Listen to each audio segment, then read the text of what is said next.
And on-chain data shows 90% of all Ethereum investors are now in profit following the sharp surge that the asset's price has seen beyond 3,800.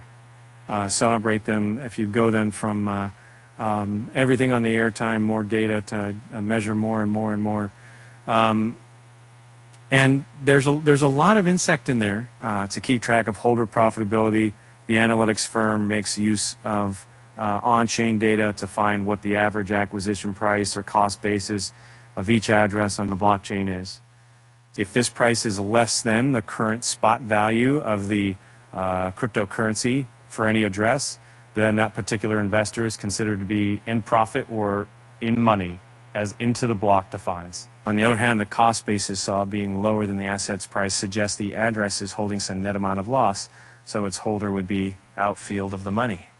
Naturally, if the average buying price of the wallet is equal to the spot price of the coin, then the investor would be considered to be just breaking even though, and here's what the profitability breakdown of the Ethereum user base looks like following the sharp rally that the asset has enjoyed. As is visible above, 90% of their total addresses on the Ethereum network are holding their coins at some net unrealized gain following the sharp surge of the asset's price as seen.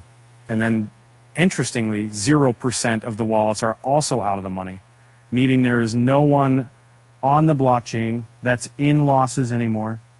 And then 10% of the investors are still on break even though. Historically, holders in profit have been more likely to sell than those in loss. As such, whenever the market has seen a large imbalance towards green investors, the chance of a sell-off happening had been notable. Because of this reason, tops in the cryptocurrency's price can become more probable at high profitability ratio levels.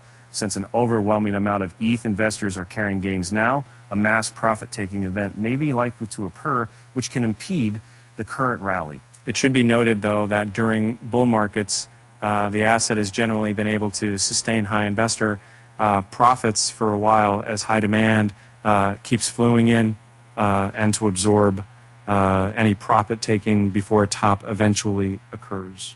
That said, the likelihood of at least temporary cooldowns taking place can go up if profitability remains high for too long. It now remains to be seen how the Ethereum price develops from here on out, and whether the hype around the spot ETFs will be able to counteract any sell-offs in the market. With a rally of over 22% over the past 24 hours, Ethereum has managed to reach the highest levels in more than 2 months, as its price is now trading around $3,800